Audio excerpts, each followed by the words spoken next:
Well, hello everybody, Mr. O here, and we're going to be doing animals in digital art. And what I'm using today is, of course, my drawing program, in this case Photoshop, which is very similar to Pixlr Editor, the old version. And for those who are working on a Chromebook, that's exactly what you want to use.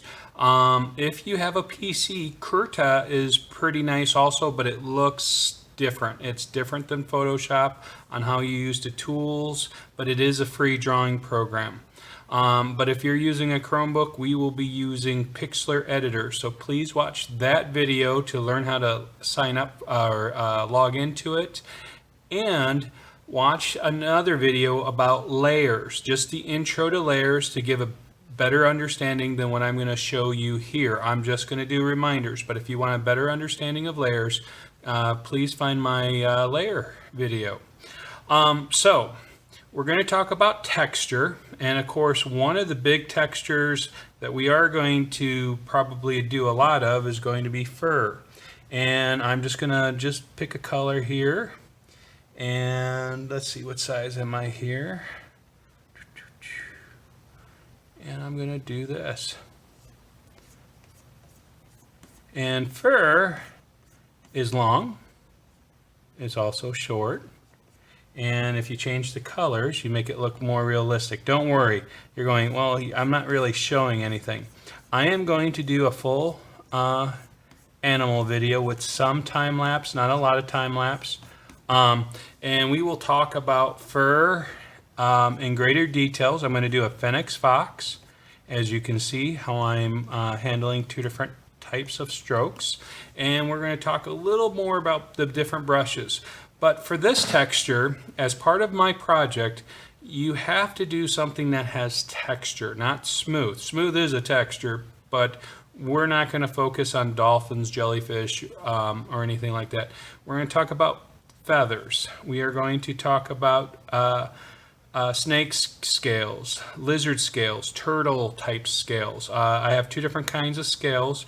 And the reason I didn't put fish, because these snake scales are very similar to how fish scales lay out. They're not like ease that you just keep going. It's a little more complicated than that. But they look rough. And then we're going to just talk about the very simplest of coloring. And let's just go right here.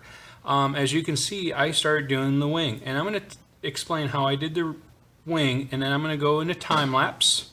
I'm going to erase this stuff and or remove it, and let you guys just see what I do. All I did was drop a color, which was red. Then I darkened the red and went to the opacity. Let me make sure that's on there. There we go. I'm going to move my monitor down. By the way, you can tell that I'm kind of cheating here. I have a artist display, which means I can draw right on the monitor. Does make life a little easy. But the opacity, I went down to 50%. Even though I was using a darker color, I want it to be transparent. When things are opaque, they're solid.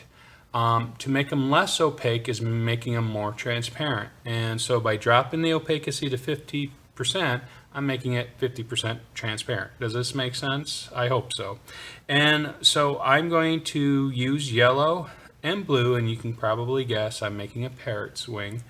We'll talk a little bit about the other things, so enjoy the time lapse.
Okay, I want to just explain something. I am using a crutch still, and because I want students and people who are learning to do the very basic, what I did is I did a layer of my black outline. As you can see, it still looks like a wing. And if I was going to continue this, I would actually work and build this up more, okay? And instead of going back to the black outline, which looks great, as you can see, I have the reptile scales, but watch what happens when I add what I did with that color. It's not much different. All I did was drop the color and did a little opacity. In the bird wing, as you can see, it's not perfect because I kind of rushed it through. But if I really wanted to do something special, more realistic, I would get rid of the black outline and I would just build layers of value. Get into a little more details within the feathers, some texture. But if you're learning, we just need basic texture.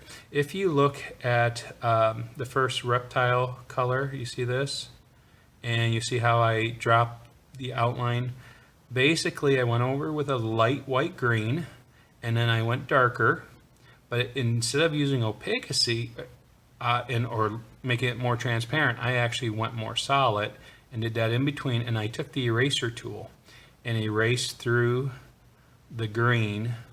And you can go with the white, but I had a white background, so I knew it wasn't going to go through.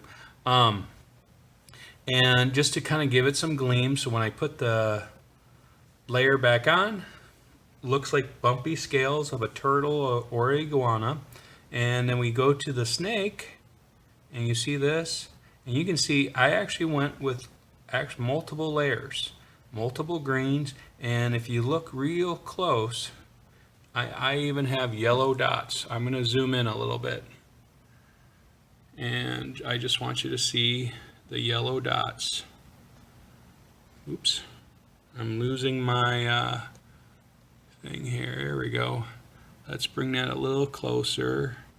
Sorry about this, guys. It gets a little fuzzy. See the yellow dots? And I did that for detailing, just so you guys can see. Still learning things. Look at that. There we go. I'm back. Now I'm going to raise it back up. And then I did a very transparent red to do the striping. You ever see fish or other reptiles that have that? So that's what I did there. And I just want to, let's do this. I'm going to go, I got this. I'm going to add a layer. Go to layer, whether you can see me do it or not, and then you add a layer. It went to the other screen. I have actually two screens. And I got my layer. I'm going to go with the blue. Okay, switch that. In clip art, you just need to click that. And I'm going to just, opacity is blue. I'm going to go back. I had that fur color. Go to brush size. Let's make that a little bit larger. And here we go. You are amazing. A little crazy here today, isn't it? Gotta do it different ways each and every time, guys.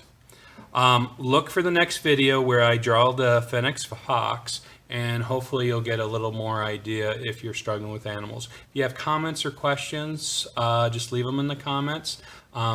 Email me. I will get back to you. All right, bye-bye.